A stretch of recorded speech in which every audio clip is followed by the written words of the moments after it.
या सातारा जिल्ह्यामध्ये देखील आमच्या 1.5 लाख लाडक्या बहिणी आता केवळ लाडक्या बहिणी राहिलेल्या नाहीत, तर त्या खऱ्या अर्थानं लखपती देवी आता या ठिकाणी झालेल्या आहेत। त्यामुळे सावित्री आईंचं जे स्वप्न आहे, आज या कार्यक्रमाकरता विदर्भात नाही आमच्या भगिनी आणि बंधू आले आहेत, मराठवाड्यातनं आले आहेत, उत्तर महाराष्ट्र आले आहेत, पश्चिम महाराष्ट्रातनं आले आहेत, कोकणातनं आले आहेत। या सगळ्या लाडक्या बहिणींना सक्षम करणं ही खऱ्या अर्थानं आमची जबाबदारी आहे।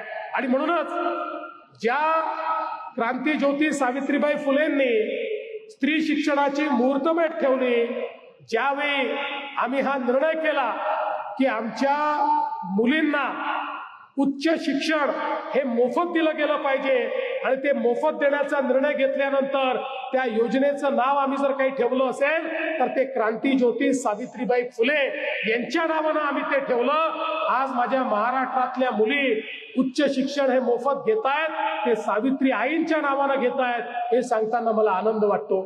आणि या निमित्ताने खऱ्या अर्थानं सावता महाराजांचं जे गाव आहे अरण, त्या ठिकाणी देखील आपण विकास आराखडा तयार केलाय, त्याचंही काम आपण चालू करतो। त्याही ठिकाणी मोठ्या प्रमाणात जे काही आपल्याला एक भव्य दिव्य अशा प्रकारची व्यवस्था उभी करायची आहे, ती व्यवस्था देखील पुढच्या काळामध्ये आपण निश्चितपणे उभं करणार आहोत। आणि हे सगळं करत असताना मला हे देखील सांगितलं पाहिजे की शेवटी महात्मा ज्योतिबा फुलेंनी समाजाला मोकळा श्वास घ्यायला शिकवलं।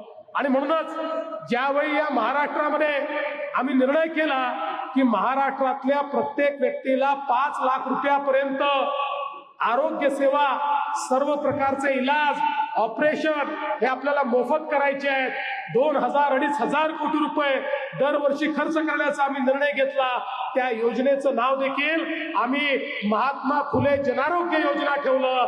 महात्मा फुलेंच्या नावानं प्रत्येक व्यक्तीला मोकळा श्वास घेता आला पाहिजे, हा प्रयत्न खऱ्या अर्थानं आपण या ठिकाणी केला।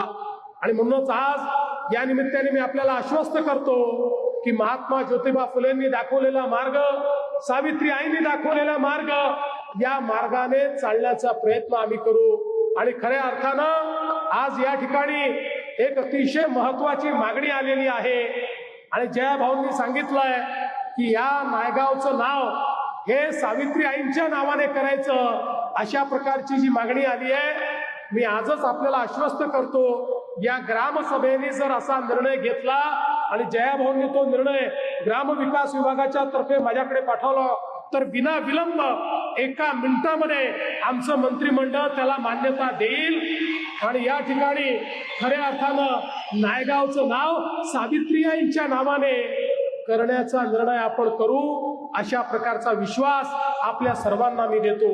पुन्हा एकदा आपण दुरून इतक्या गावोगावून या ठिकाणी आलात, त्याबद्दल आपल्या सर्वांचं स्वागत करतो। या यंत्रणेमध्ये आमचे जिल्हाधिकारी असतील, आमचे सीओ असतील, विशेषतः ग्रामविकास विभागाचे सचिव असतील, आमचे सर्व मंत्रिमंडळातले सहकारी असतील, या सगळ्यांनी जी मोलाची साथ हे स्मारक करण्याकरता या ठिकाणी जया भाऊंना दिली आहे, त्या सगळ्यांचं अतिशय मनापासून अभिनंदन करतो। विशेषतः आज भुजबळ साहेब या ठिकाणून गेले, पण पहिलं जो काही वाड्याचं त्या ठिकाणी रूपांतर झालं आणि स्मारक तयार झालं, त्यामध्ये भुजबळ साहेबांनी जी भूमिका या ठिकाणी घेतलेली आहे, त्याबद्दल भुजबळ साहेबांचे देखील मनापासून आभार मानतो, जया भाऊंचे आभार मानतो आणि माझं बोलणं संपवतो। धन्यवाद।